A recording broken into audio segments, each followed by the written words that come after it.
Let's go back to Ferguson. As I speak, protesters in Ferguson await the grand jury's decision in the case of a police officer who killed Mike Brown. And I really don't know why. This is the same criminal justice system that has justified the genocide of black people by white government agents for centuries.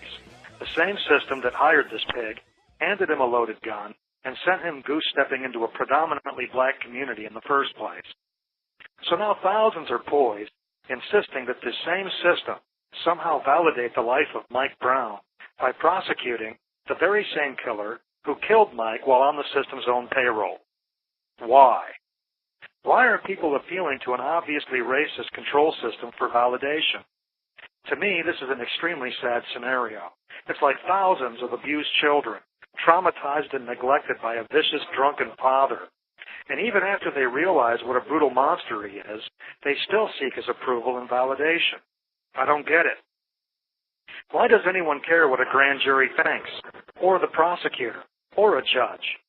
Mike Brown is dead, and to speak of justice for Mike Brown is ridiculous if you're talking about some stupid piece of paper with a rubber stamp on it, telling us what we already know, issued by the same institutions that took his life. Justice for Mike Brown would be giving him his life back, something grand juries, prosecutors, and judges can't do. So in terms of justice, all of them are irrelevant. Mike is gone, but there's plenty that can be done to prevent the next police shooting before it happens. Community leaders would have you believe peaceful protest is the way to go. They invoke the spirit of Dr. Martin Luther King, as if they never even got the memo of how well nonviolence worked out for him.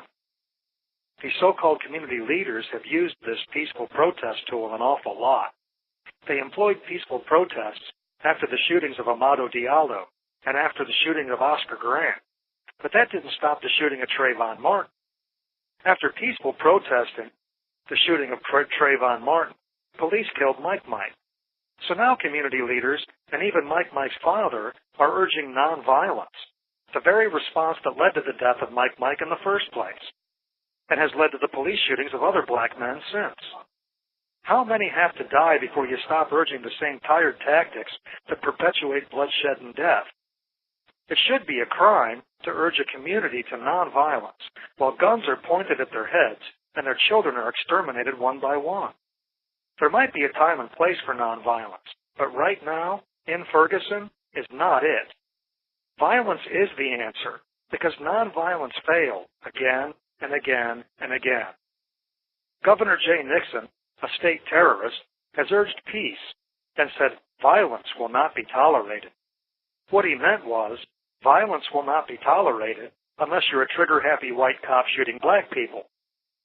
Jay Nixon, advocate for nonviolence and peace, is the same idiot who ordered thousands of soldiers with rifles into the streets of Ferguson.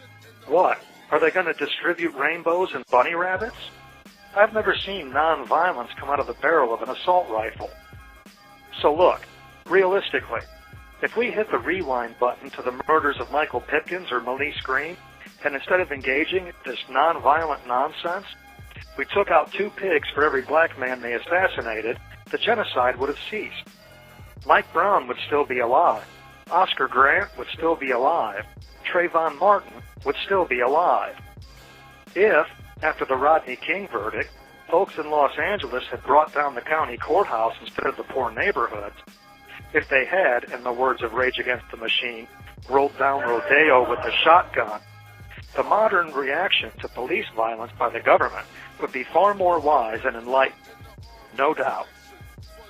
But in all these scenarios, so-called community leaders were marched out to urge calm, peace.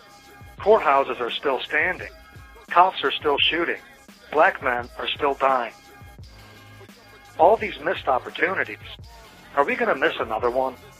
Governor Jay Nixon already called in the National Guard, so protesters now face the entirety of the state's repressive capacity. All the fish are right there in one barrel. I bet the state capitol is virtually naked. I said, I bet the state capitol is virtually naked. A few thousand people rolling into Jefferson City with shotguns and a bullhorn could give Jay Nixon a good sense of how it feels to be black and unarmed in Ferguson. As the gas ignites, someone can use the bullhorn to urge the governor to remain calm, nonviolent. Let's make Mike's death stand for something. Let's put a stop to police shootings once and for all by putting a stop to the police state. No justice, no peace. The police.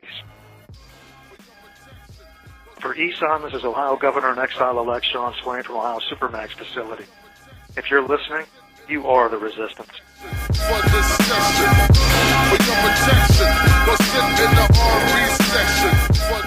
You can write to Sean Swain at Sean Swain number 243-205 OSP 878 Coitsville-Hubbard Rd, Youngstown, Ohio 44505.